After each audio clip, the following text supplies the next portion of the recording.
Welcome to the second episode of the Chris Rose Football Show with CJ Uzomah, as we say hello to the Jets tight end who got his new John Boy Media mic. When you opened it, seriously, was it like the holiday season where you're like, this is awesome? I was honestly so hyped. Like I was like, wow, this is official. Like I should have put a tie on right now. Like I feel super official right now. We're not a tie. Yeah, I just, I could still wear this and then have the tie up, you know what I'm saying? So did your John Boy Media gear get there?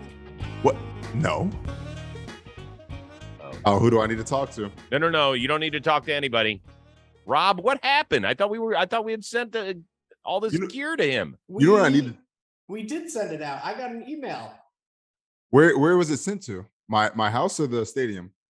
I believe the stadium. Let me find out. Oh, double God. check. Because I will say this: if it's my house, there are two forms. Like it could either get delivered to like doorstep or mailbox, which I don't check. So I could go. I could be in the mailbox. You're one of the. All right, I've already got a 21-year-old son who doesn't check his mailbox. You're almost 30. Why in the world would you not check your mailbox? The amount of mail that I get sent, it's very small. It's very minuscule. Like nobody really sends me too much mail. So, yeah, that's my story. I'm sticking with it. Okay. I always love asking pro athletes this question. Do you do your own bills? I actually kind of do, to an extent, like up until maybe in like a month, I've been doing them. My parents helped me out with them. But as of next month, I will not touch a bill ever again. It's all it's all automatic pay. Like right, it's auto I don't right. And so again, that's why do I need to check my mail? Like it's on my computer. Do you check your credit card statements? Every now and then, yeah, actually. Okay, good. You should be doing that just for fraud purposes. Yeah, it's somewhat for fraud purposes, but also just like just my spending style. Like I'm like, all right, am I good? Oh, nice. Like I don't spend any money. This is perfect. So yeah, I was curious about that. So you're a saver, aren't you? I'm like there'll be times where I'm like, wow, I really want a pair of shoes. Like why not? But for the most part, unless I'm like splurging on friends, which I kind of do sometimes, just like periodically, I don't really like my house right now still. Like I don't have any. Hold on, wait. Last time where were we? We were on a piano. Yes. I got a table. Okay. Is that new? This is a new table. Okay. But I don't have anything else at the moment except for a bed. So yeah, somewhat frugal, except for shoes. That's about it. So bed, table, couch. We have a couch. There's a couch downstairs. The couch up here hasn't arrived yet. Do we cook at home, or are we strictly in that city? You could be ordering out every meal. I love cooking. During the season, it's so tough to cook. Yeah. But it's something that I really like. I need to cook more because I love it so much. Like my favorite thing to do during the season when I have time is to turn on Food Network, watch Chopped, and cook while watching Chopped. It's the best. To me, there's nothing better. Have like a glass of wine, cook. Is it the best ever? No. Is it close? Probably not even. But like, it's fine. Like I enjoy it. See, okay. So I've got two brothers, one that lives out here in LA, 5 miles from where I am.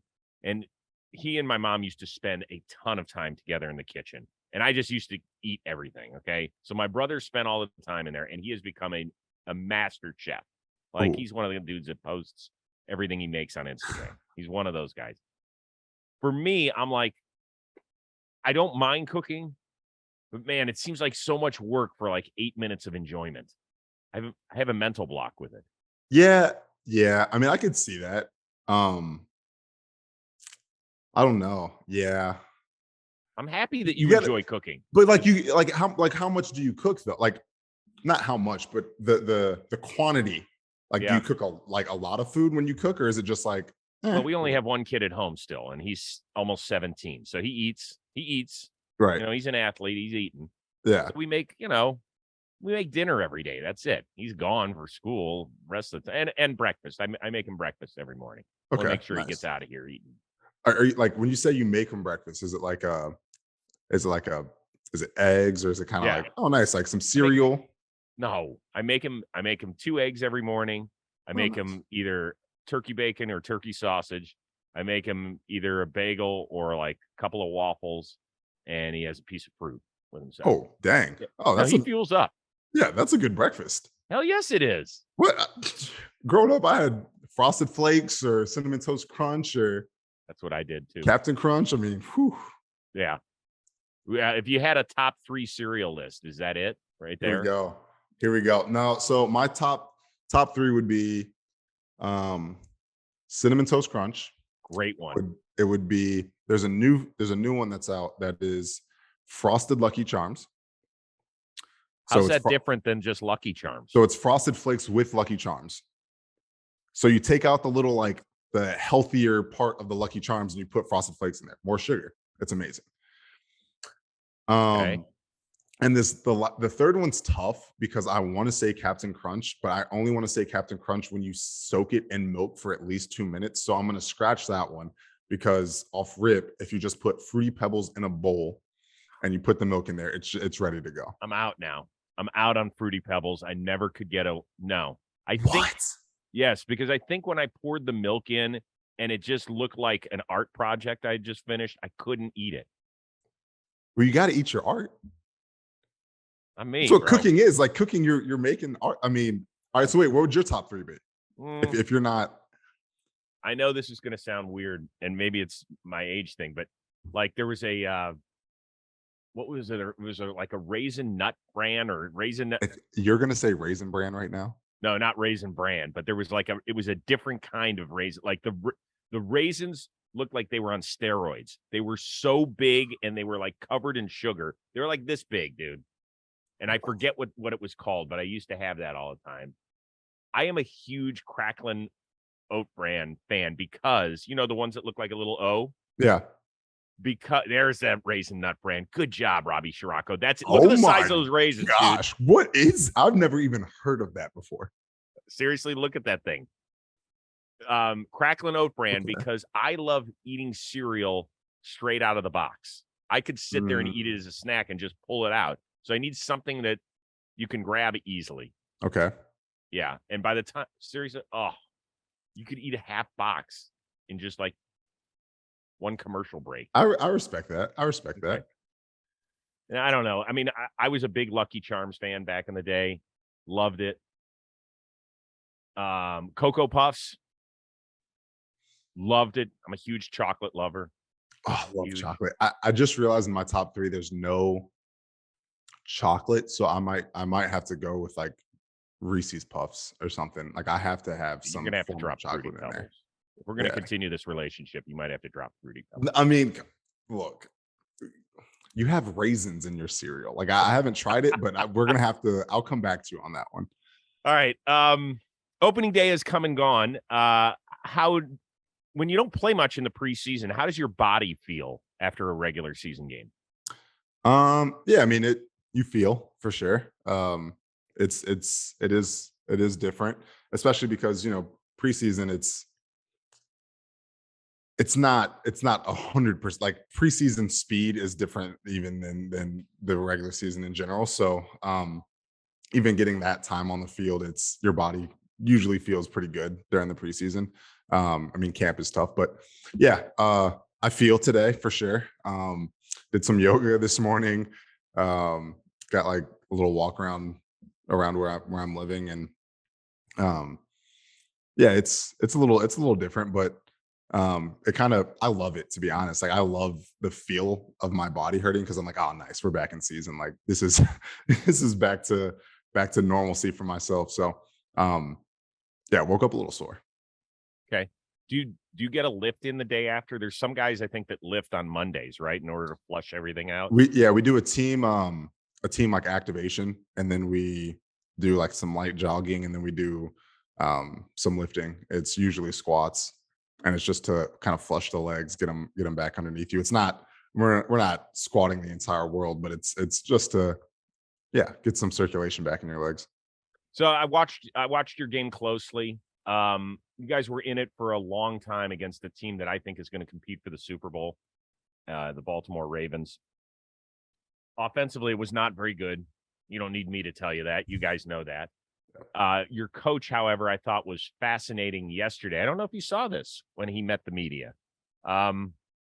Robert Saleh stepped up and said something you don't hear from a lot of head coaches. I want you to give a listen to this and then react. We're all taking receipts on all the people who continually mock and say that we ain't going to do anything. I'm taking receipts, and I'm going to be more than happy to share them with all of y'all when it's all said and done. What do you think about that? Yeah, I mean, he just says what we all think all the time, that we're not really supposed to say, right? Like, I see stuff all the time, but I'm like, oh, nice, I'll screenshot this and I'll screenshot that, and I'll come back to it. I'll address it at a later date. And usually at that time, like by the time it gets too late, by the time it gets there, I'm just like, like I'm not going to give this person the satisfaction of knowing that I like saved that and that they were in my head. But I definitely look at it. So yeah, I mean, seeing your coach say that, it's like, all right, nice. Like he knows what we know, which is we should have won that game.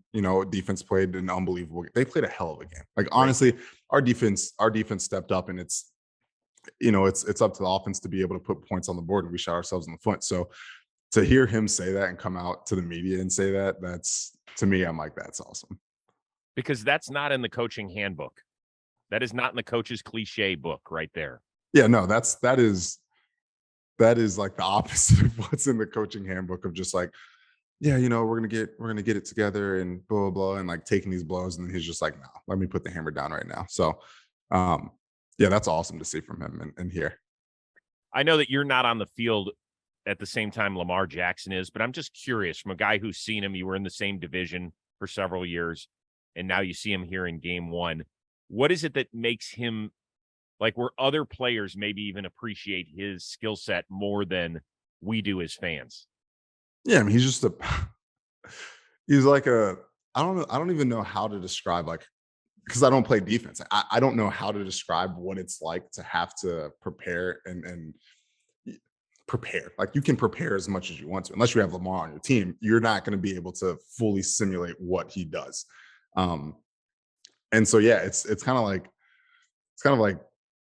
you're watching a 6 foot, however big he is, chicken running around there, and guys just trying to chase him and like suffocate and close the pocket around him, and then he just like squirts out sometimes, and you're like, all right, well, Lamar's gonna Lamar sometimes. And so I think what our defense did was they did an unbelievable job of just limiting, like damage control, what he does best, and just like putting the pressure on him and kind of forcing him to have to check it down a couple of times. And they had we had a team meeting that had 4 explosive plays, and 3 of them were touchdowns, and that can't happen as a defense. But you also look at it and you're like, okay, well, in those touchdowns, what happened? Well, we had a turnover, we missed a field goal, and so it's like, okay, cool. Like, to us, we're thinking, wow, we gave them 2 touchdowns. That's how we as a team look at it, and that's no disrespect to them. I mean, they're an unbelievable team.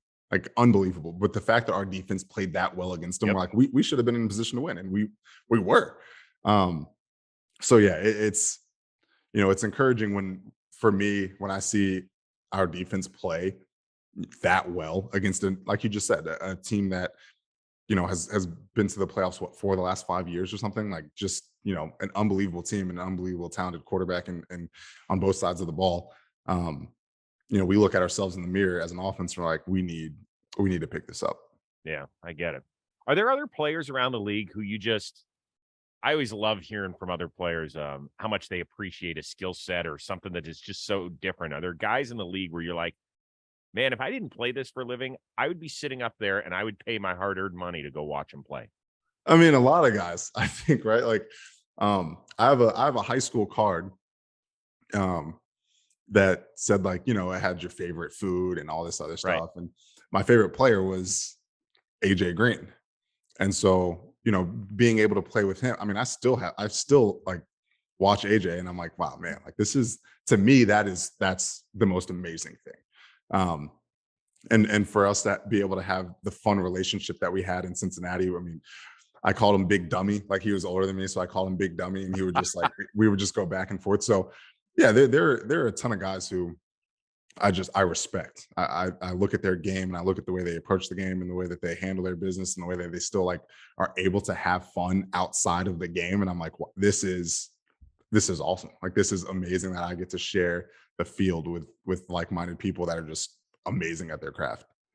How long did it take for you to finally have the balls to like tell AJ Green, like, you were my dude when I was growing up? That's a good question. I'm trying to remember when I told him, because the way that I told him was like, in and of itself, like, I can't believe I had you as my favorite player, you big dummy. Like that's kind of how I said it to him.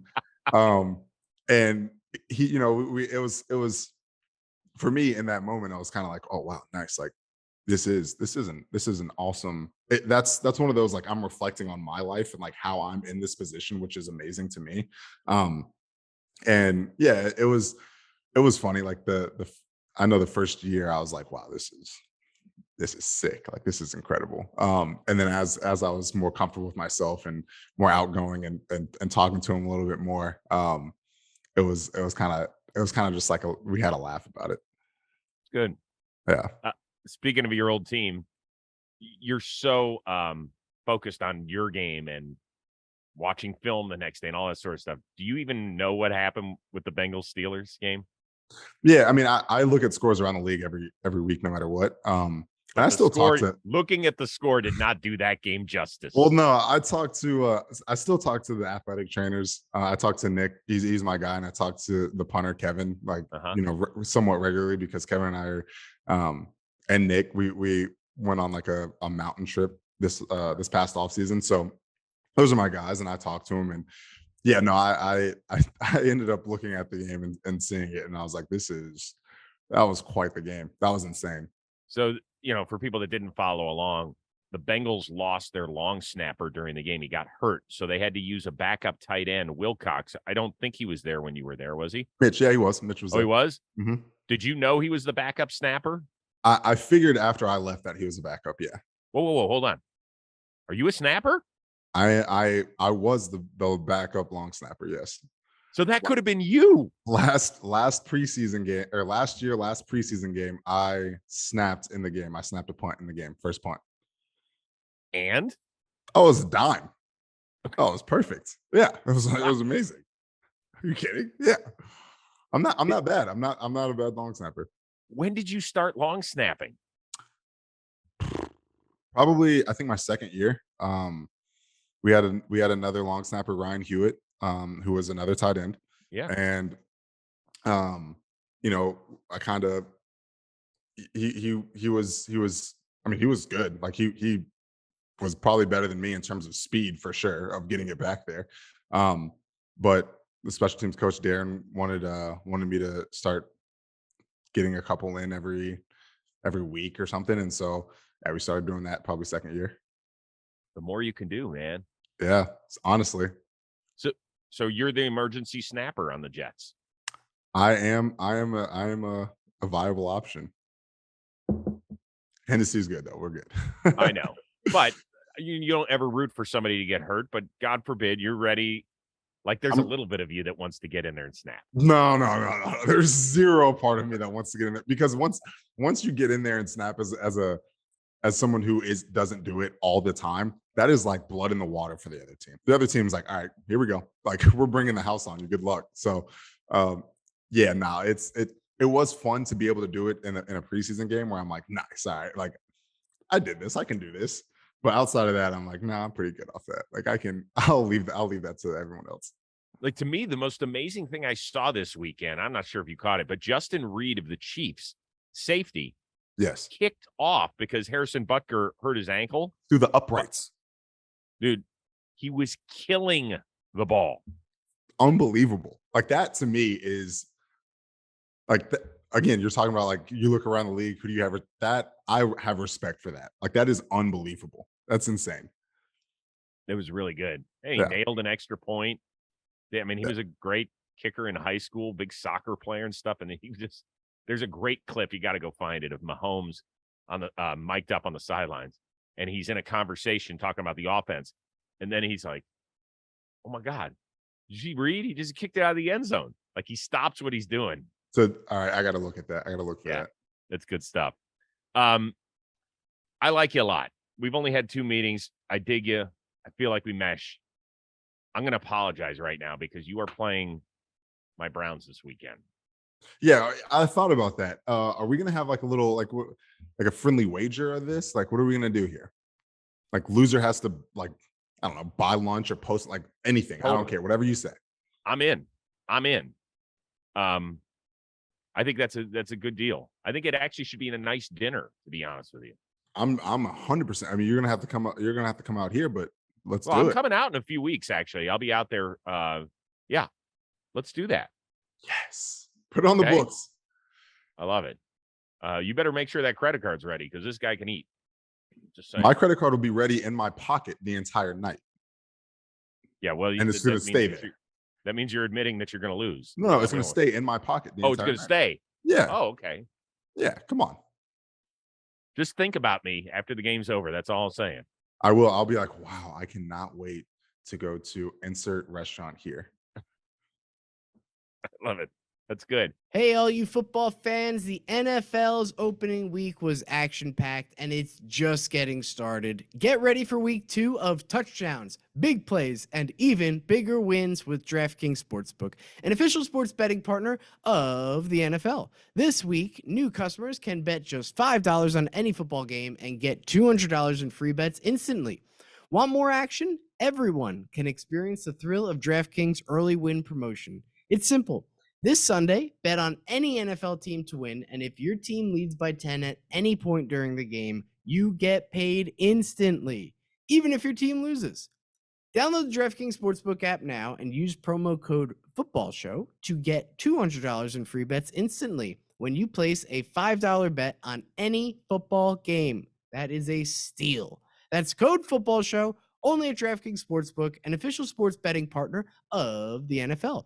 Minimum age and eligibility restrictions apply. See show notes for details. Now back to the show. You have battled against Miles Garrett in years past. I imagine a guy like you has to occasionally help out blocking him.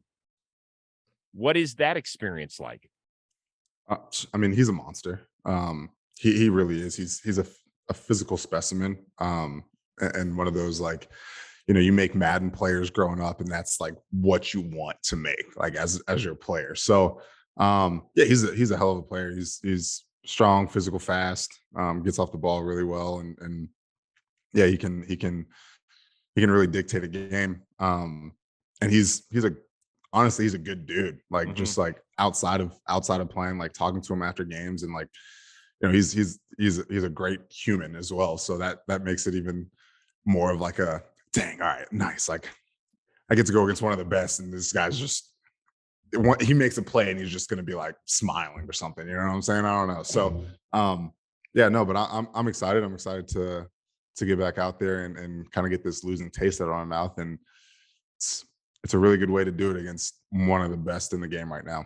Yeah, he's a lot like you. You guys have much more interest than just football. Like you want to be great at football, but you have interests outside of it. And I think that's good. I think it's healthy. I think it's fun. I know Miles the other day said something interesting after playing Baker. He's like, you know, yeah, I went up and I hugged him because we're competitors, but I also find every offensive lineman that I go against. I find the tight ends that I go against just because it's an honor to go out and compete. I'm always fascinated by the switch you guys are able to flip the minute the game is over. Like it doesn't feel like there's a lot of bullshit afterward. It's a lot of respect. I mean, once you're on the field, like you, like the friendship aspect of it goes away, right? Like, you know, the last week we played Josh Bynes, and you know, an Auburn guy. I played with him in Cincy. He's been in the league for a while now, and he's someone I look up to. You know, being from Auburn and kind of just watching him and his professionalism, how he approaches the game. But you know, once we're on the field together, like I remember I went out to go and I blocked him, and I kind of like shuffled past him, and we didn't like, there was nothing. There was no conversation while that was going on. And right after the game, we went up to each other, and he was like, man, I knew you were coming to block me. I knew this, and this, like didn't say anything, whatever, but we hugged. And yeah, I mean, we respect one another because we know that we're putting our bodies on the line every single play. It's like, all right, nice. Like I know what you're going through, you know what I'm going through. And right when the game's over, like I get to play against one of the best in the world to play this game. And that to me it's special. In we won't talk to you next week, but I know that you're focused solely on Cleveland, and I respect that. But on the schedule for week 3, it's the Cincinnati Bengals. Now it's different. You're not going to be going back to the Queen City. They're coming to see you. But I imagine you looked at the schedule when it came out and you were like, we play them week 3. Is that going to be really strange for you? It will be. Like, I mean, I can't deny that. Like, it'll be interesting for sure. You're seeing all your boys. You're playing against all your boys. And it's me being in a different uniform, seeing the uniform that I was wearing for 7 years. Yeah, it'll for sure be strange. It'll be, I mean, I talking to the athletic trainers, talking to Nick and Berto, they're like, don't come over to our sideline because we will just be heckling the hell out of you. Like, we're gonna be talking the most shit. And I was like, good, I'm gonna make sure I go over there just so I can talk back. But yeah, it'll be that game will be it'll be, I'll hold that on my chest for sure. Like, is there a guy on the defense that you were really close with that might end up guarding you a lot, or you might have to end up blocking him a ton that you were close I with? mean, everybody, like all the boys, like, the defensive ends, Trey and Sam. Sam, shoot, I've known Sam since he's been there. Logan Wilson, the linebacker, Dash, call him Dash. Like, that's my guy. He lives in Wyoming. I'm like, I want to buy a house in Wyoming. Like, what's up? We talked about that. I mean, all of them. Like, you're close with all your guys as much as you can be. Offense, defense. It's a little, it's tougher offense and defense to be that close because you're with the offense most of the time. But yeah, I mean, you have your guys, and it'll for sure, every play I'm out there, I'll be like, I'll be going against probably somebody that's my boy. Is there a good shit talker on Cincinnati's defense? Trey Really? Hendrickson. Oh my God, yeah. You ask anybody, you can ask anybody in the league, and they'll say Trey. Like, Trey on that defense is the most, for sure. What does he do? Everything. Like, he doesn't stop talking to you. And like, I think usually it's the tackles that he'll talk shit to the entire game. But it's nonstop. Like, it is I feel like it's almost every play, if not every play, he's saying something to you. Fun, I suppose. Yeah. No, yeah. I mean, I'm with it. I'll talk shit back. Like, I'm not one to talk usually. But if someone's talking to me, like, I'll always entertain it. I think it's fun. Okay. All right. You talked about your college days a little bit earlier, and I went, my God, I wonder if he played in the Kick 6 game. Auburn, Alabama, Iron Bowl. Alabama's the big dog. We're in Auburn. Alabama goes for a last-second game-winning field goal from 50-some yards, 57 yards out. For people that don't remember exactly what happened, I want you to give a listen.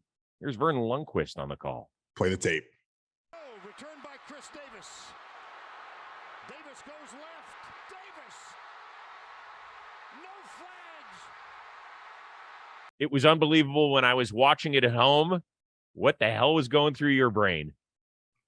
Yeah, so that was crazy. That was like obviously, like, you look at it, it's like the whole sequence of events was insane. Because someone on the sideline, one of the specialists was like, well, yeah, this guy, he has the leg to like nail this actually. And we're like, oh gosh, like, that's great. But then, yeah, as it's going on, I'm kind of like somewhat running down the sideline a little bit, but I'm also kind of looking back, like, is there a flag? Like, are we good? We're good. Okay, nice. And earlier in that game, I messed my shoulder up a little bit. And so I'm on the pile, like, I jump on, and I'm like, I got to get out of here. Like, my shoulder hurts. Like, Chris probably can't breathe. Like, let me get out of here before I'm in that situation. And so, yeah, I roll out of the pile. I see Austin Shepard, who I actually played high school with him, and he was my tackle. And so I see him as he's running off the field, and I like quickly give him a hug. I'm like, wow, that was sick that I just saw him after the game when all these people are running onto the field. And right when I'm like, all right, see you, whatever. I look and it's just a wave, just like a wave of blue and orange running at you. And you're like, oh, this is real. Like this is happening. Like I've never been a part of something like that. And I'm like, this is insane. This is insanity. So I start like running through them. I'm just like, no, I don't want to, like, I can't get stuck here. Like I'm going to be here forever. So I start running through and I feel a hand on my back pushing me. And I'm like, who the hell's pushing? Like, don't touch me. And I look back and it's our running back, Trey Mason. And he's like, just go. I'm with you. Let's do this. And I'm like, all right, cool. So we start running and we're trying to get back to the locker room so we can just get our stuff off and go celebrate, whatever. And I don't know, maybe like the 15-yard line, someone's like pulling us. And it's one of my best friends to this day, Tate. And I ended up living with him like later that year. We ended up living together. But Tate's like pulling me. And I'm like, again, like, don't touch me. And I look and it's him. And I'm like, there's no way. Like, there's no way in this sea of, I don't know how many people are, 30,000 people that I see you. And so we take a picture. We get back to the plot. It was one of the more like surreal moments that I've ever had. Yeah, I mean, look at, you're telling me in that sea of people I'm going to take a picture with one of my best friends. You got to be kidding me. So it was one of the more surreal moments in my entire life for sure. What was the party like that night at Auburn? I mean, just ridiculous. Like it was, I mean, everybody, that entire stadium was out downtown, and Auburn's downtown isn't the biggest in the entire world. It's not, Right. It's not in Athens where It's you've college got like, town. yeah, but it's not like Athens where you've got 64 like on-campus bars, right? Okay. There's a handful of bars that people go to for the most part, and we do have the biggest bar probably in college and the SEC for sure. So everyone was at Sky Bar, and it was just packed to pack. Like you're just like moving like this. Yeah, let's go. Like everyone's cheering, and like it was the happiest that I've seen a college campus in my entire. It was still get chills just like thinking about that. What a cool experience for you that you got to be in one of the most memorable college games that we've seen. Yeah, I mean, now that one was good, but like if you go back a couple weeks, Mississippi State, like that one was pretty good too. That was a good game winner by this guy. Really? But the kick six is a close second. Yeah. I mean, I guess it's okay if you have to rank them. Yeah, I'll go that one like maybe number 2.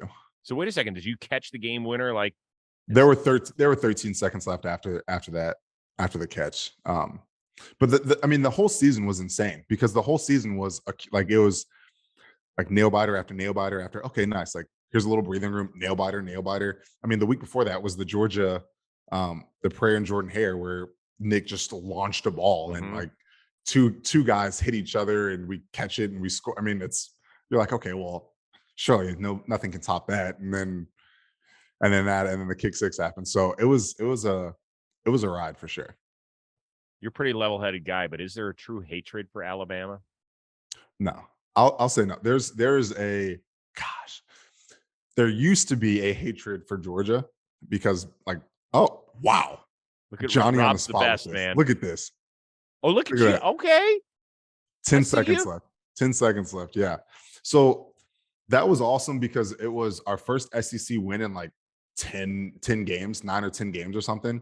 Because we went winless the year before. And so yeah, that happens. It was insane. I mean, just that season was special. Yeah, it was incredible. But the hatred, there was a hatred for Georgia because born and raised in Georgia, hearing like go Dogs and like just all this stuff, you're just like, I'm sick of it. I don't want to hear it. But my best friend, like the family that I like the family that I talk to, that I'm in the group chat and all this stuff. Montgomery Van Gorder is one of like the coaches there at Georgia. And so I root for them now because he's there. He's gone, I'm done. Like I'm no ties. I cut ties. I'm back to hating them. But Alabama, I don't really hate Alabama. I knew, like I said, one of my high school teammates played there. I knew some of the guys from like, the 7-on-7 circuit that my high school went to that ended up going there. So I knew some of the guys and I was just like, oh, nice. Like there's no disdain for you all. There's a disdain for Georgia, but like, do I want to beat Alabama? Yes. Do I think poisoning our trees is very like that's just the dumbest thing yes. But I don't like hate you. I hate Georgia. Okay. Hated Georgia. That's interesting. Yeah. Did you let AJ Green know that you hated Georgia? No, I didn't let him. I think he knew, but no, I didn't let him know that one. Okay. I'm wearing the A hat because I don't know if you're a Braves fan or not. It's the closest I had to an Atlanta thing. No, I'm actually a Mets fan. Now I didn't watch baseball growing up. Okay. So I'm a Mets fan, and I mean I threw out the first pitch at the Mets game. Saw and I was that. like, yeah, and so I was like, oh, nice, like Mets all the way. It's tight right now. It's very tight. And when you get on Twitter and you look, people are mad about Mets. Oh, there it is. Look at that. It's good. You kept it low in the zone. Kept it low. Didn't hop. Talked to my dad about it. He was like, yeah, it didn't hit the ground. I whatever, he said something. We talked about it. He came to the first game, so we talked about it a little bit. And I was like, Dad, we're good. We've never played catch before. Like it was incredible. No, you did great. I was like a good baseball player when I was 10, and then I just lost it. I lost the ability to throw, and I threw out the first pitch in my hometown in like 2013 or something like that. And my whole family was there. My kids were there, and I bounced it in the other batter's box. Horrible. So I get up to the suite. I walk in, and my two boys are like this. They're looking at me like, holy shit, Dad. You just bounced the first pitch. I was like, I'm so sorry. I gave him a big hug. I said, I'm so sorry. That's so tough. That's tough. There's nothing worse than disappointing your kids. I will say Tell you this. Here it is. Look at that. Oh. I yanked it. Wait, but you see someone. Wait. Oh, they're all booing you. You see someone do this too. I think at the beginning of that video. Yeah. Like, you were close. It was horrible. I got booed. It was a big day, returning home. Nick Swisher was catching the first pitch. I did a whole skit where I asked guys in both clubhouses, give me some words of encouragement. One guy was like, don't do it. Yeah, that was my pitching coach, Derek Holland. Yeah, he was making fun of me because I can't lift my arm above here. Like it doesn't. Yeah, see, you can. This is it. Okay. That's all I got. So that's why then. Non-athlete here. No, yeah. Non-athlete. We'll give you the excuse. That's why. You had never thrown a baseball before and did a significantly better job than me. And I coached kids too. That was terrible. I'll say this, that mound changes everything. Freaks like I wasn't ready for that. I was like, oh my gosh, like this is hold up. I'm a little higher than I thought. Like I'm going to step down and it's going to change the trajectory of the ball. Like, yeah. What I got going on here? Yeah. I threw out one other first pitch at a major league game for the then Florida Marlins. And I knew one of their pitchers, Josh Beckett, and he was like, oh, I'll catch you. And it was the entire crew from the Best Damn Sports Show period. We were throwing out the first pitch. So there's 4 guys, 4 throwers, 4 catchers. So Beckett, he said, listen, I'm going to crouch down, aim 3 feet over my head because you'll end up throwing it low like this, and I'll catch it. I was like, great. I aimed 3 feet over his head. He didn't move. He let it go all the way to the backstop. He dogged me. I was like, you motherfucker. This guy, that's amazing. Yeah, he got me good. So you've had two pretty good first pitches. Great. Yeah, yep. Amazing. Doing amazing. Really well. It's great. It means I should just be hosting more podcasts. Yeah. Have you seen any Broadway shows since we last spoke? I have not. I planned on it last week, and then ended up going to the U.S. Open and staying there for the entire time. I saw you there. Yes, I saw your. How awesome was it? Oh my gosh, it was incredible. Yeah, it was awesome. I didn't stay, so I got there at 12, a little after actually, because traffic was absolutely abysmal getting out there. Horrible. But we get there, stay from 12 until like 11 because I wanted to see. I was going to stay at 12 to 5, go to the city, maybe catch a show, and then come back home. I was going to try to catch 6, and yeah, the people from the tennis channel, they're amazing. Like, they're awesome, and they're like, dude, just stay. Like, why not? Irvin, Ken, amazing human beings. And so they're like, yeah, you got to stay. You got to watch Coco. You got to watch Kyrgios. And I'm like, done. Like, you don't have to convince me of anything. You could have just said you can stay, and I would have stayed. So yeah, we watched Coco. Coco unfortunately lost that one, and then Right. yeah, I got to watch Nick, and the match was just going on forever. And I was like, guys, I got practice tomorrow. I got to leave. Like, it's going to be a hassle getting out of here. So I didn't watch the meltdown at the end that he had, but yeah, I got to watch some great tennis. Earlier that day we watched it was Casper. Casper was playing. I forget who Casper was playing. And some Italian, not some Italian, I'm Italian. Yeah. Looked like Rico Suave. And I was like, why do all Italian tennis players just look like they look the most Italian person? Look like they just came out of the box, dude. Yeah, I'm like, who created this man? Right. But that was a good match, and so it was so much fun. Like, going to that was amazing. You didn't get to see Tiafoe play, huh? I didn't. I was bummed about that one. God, he was so good. I don't know if you were able to forget what night he lost in the semis. It was last Friday. Yep. He was electrifying. I mean, Alcaraz is unbelievable. He's 19. I'm like, 19. this kid is unbelievable. But I mean, that match was insane. Yeah. I'm happy you got to experience that. I went there when we dropped my brother off at college. He went to Yale, which is 2 hours from the city.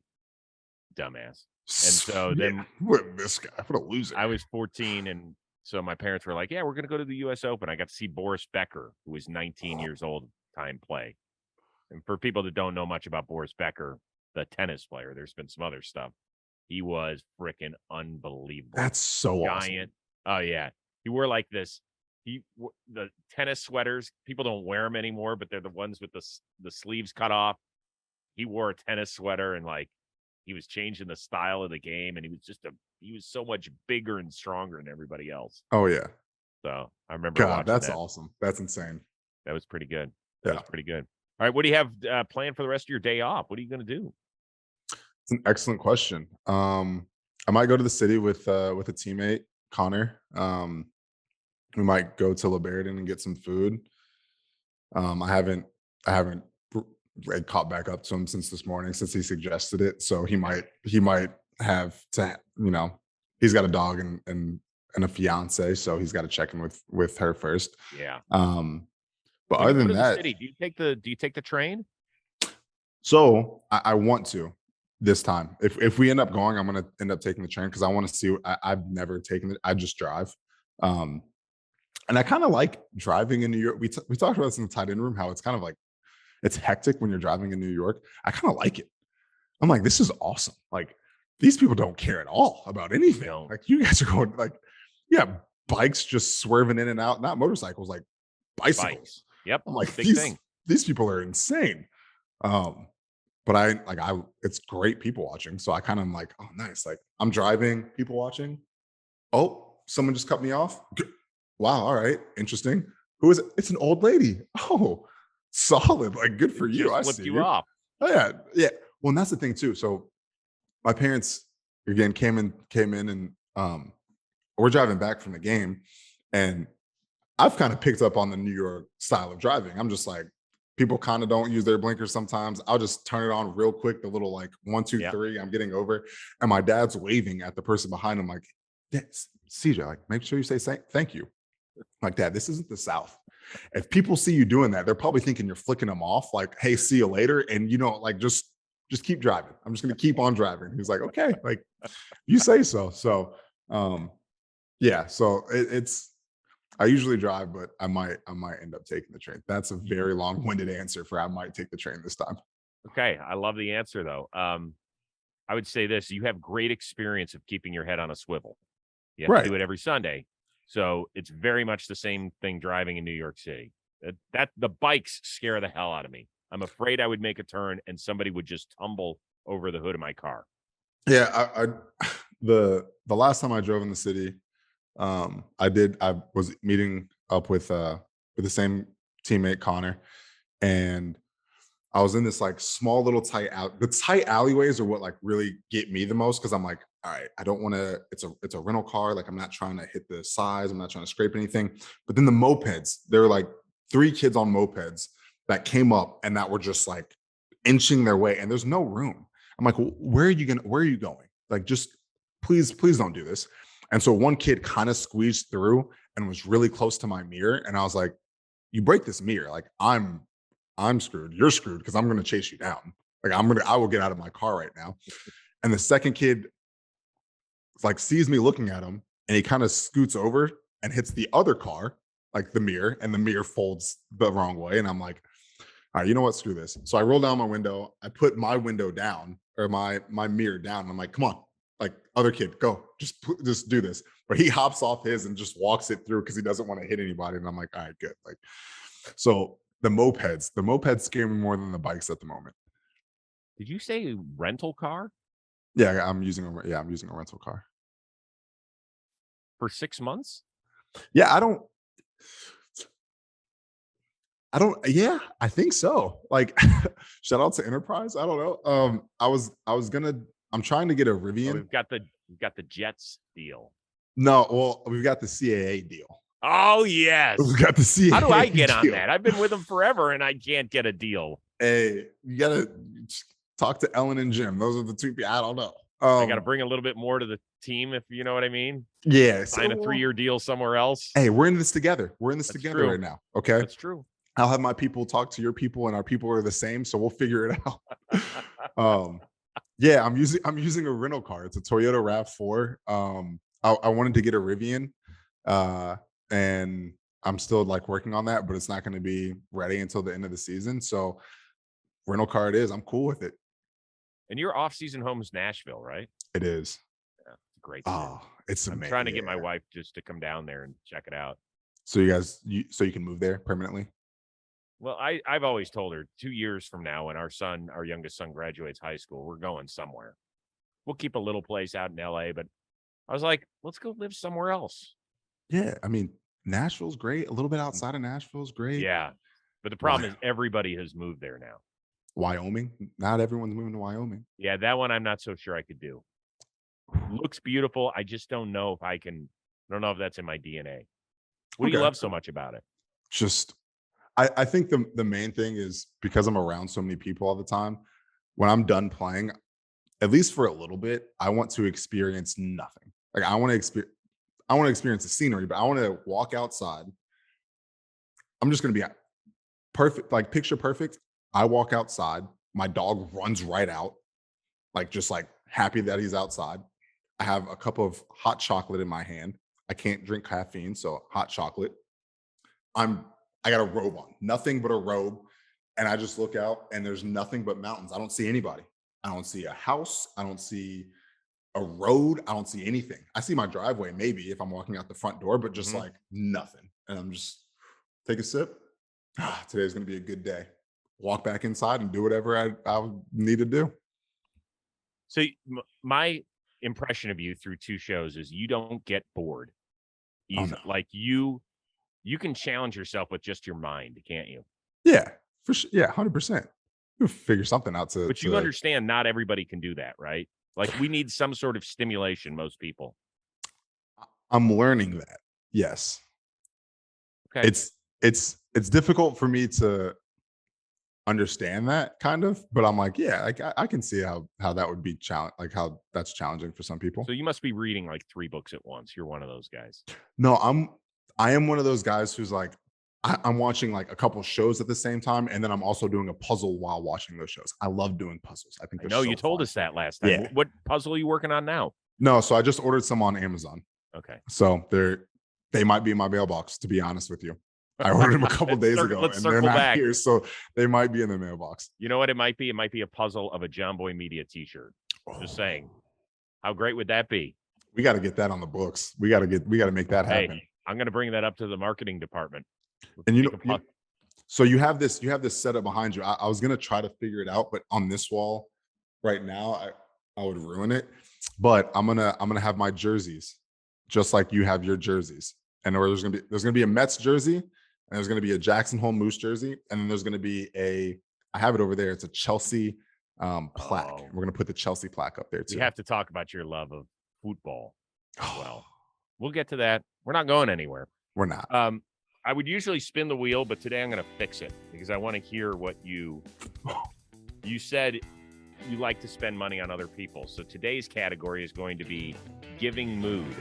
What was the last good gift you gave somebody? We got some match fixing going on here. I just think it might be most interesting. No, I think the last gift was last week, and it was to Mike White and Dan Feeney, one of the quarterbacks and guards. And we talked the last preseason game. We were talking about Jordans, and I was carrying Jordans into the hotel, and so was Connor, my guy Connor. And he was like, they were like, oh, I guess we missed the Jordan memo of carrying it into the hotel. They're trying to make a joke about it. And I was like, well, why didn't you guys? Like, well, we don't own a pair of Jordans. And I was like, they're like, ever? I'm like, yeah, no, I've never owned a pair of Jordans. And so I was like, I'm buying them a pair of Jordans. Like I'd asked what their size was, and they were like, no, we're kidding. Like, we don't want a pair. And I was like, no. Like, it would be my honor to gift you your first pair of Jordans. So yeah, I ended up buying both of them a pair of Jordans, and Mike White wore them. He said he went to the store with his wife and bought 2 pair of jeans because he was like, I'm not a jean wearing guy, but like, I want to wear these. So like, I had to up the style a little bit. And he wore them for the first game. And so we drive into the game together, the 3 of us, and then Connor McGovern actually joined us this week. But so he wore his in, and Dan was like, dude, I didn't know like I didn't want to wear them. I didn't know how to wear them, like whatever. And so I was like, all right, we'll get back to you on the style. But to me, that was awesome. Just being able to give them, I mean, something, I love shoes. So being able to kind of gift them some shoes was nice. That's great. You want to hear it? I just bought my first pair of Jordans. Let's go. I'm 51. I just bought my first pair of go. Jordans. That's so awesome. What Jordans are they? Good question. Are they My ones? wife got them for me. I haven't worn them yet. They just landed this weekend. I was going to wear them to the opening day at NFL Network, but it had rained out here. I was like, I'm not wearing these through puddles. I can't do that. So I'll wear them to work this week on Sunday when I call the highlight of your game on NFL Network.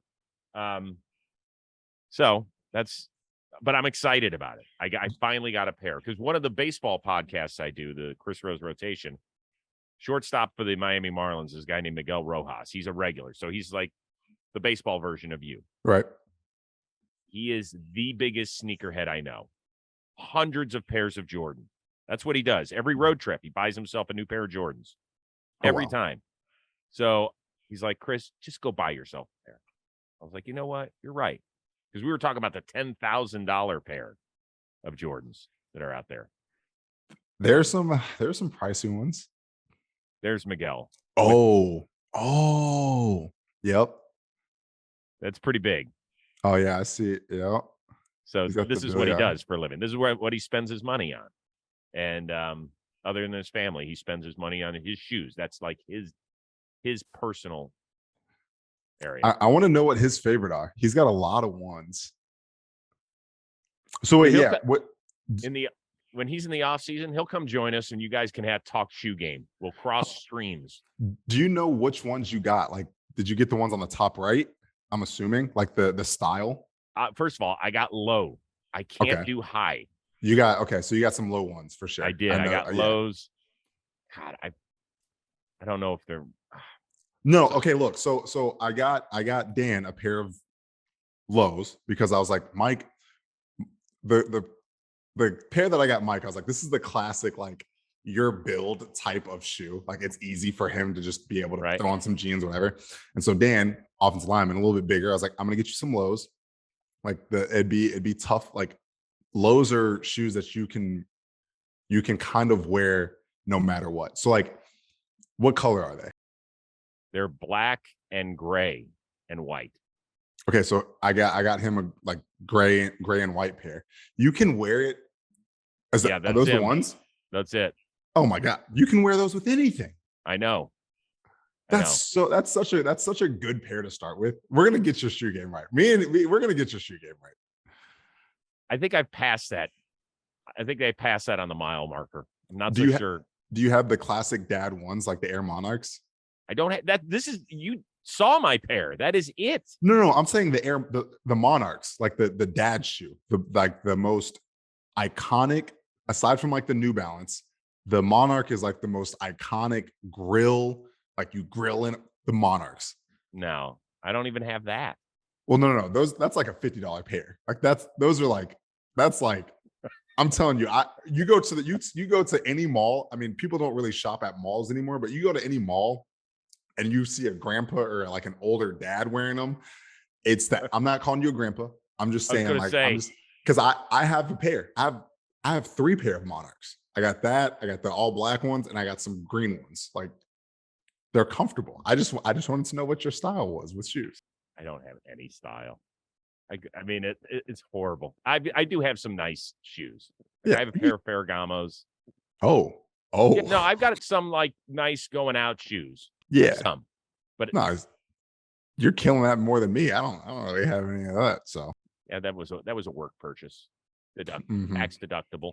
Yeah, exactly. So there you go. Listen, great catching up with you. The hour flies by with you, man. It's an easy in and out. I love it. Hopefully we'll talk to you in a couple weeks, maybe after your Bengals experience, if that's okay. Yeah, that's what I'm aiming for. That'll be a good one to talk about. Yeah. I will be rooting for you on Sunday. I hope you understand that I will be rooting for the team I've adored for 50 years. Yeah, no, I mean 100%. I will be texting you after the game, and I'll give you a location of where we need to make a reservation for, and just put your credit card down. It's already on file, sir. Perfect. Already on file. Listen, this was a blast. Special shout out to our producer extraordinaire, the one and only Robbie Scirocco. For CJ Uzomah, I am Chris Rose. We'll see you next time on the Chris Rose Football Show with CJ Uzomah. Take care.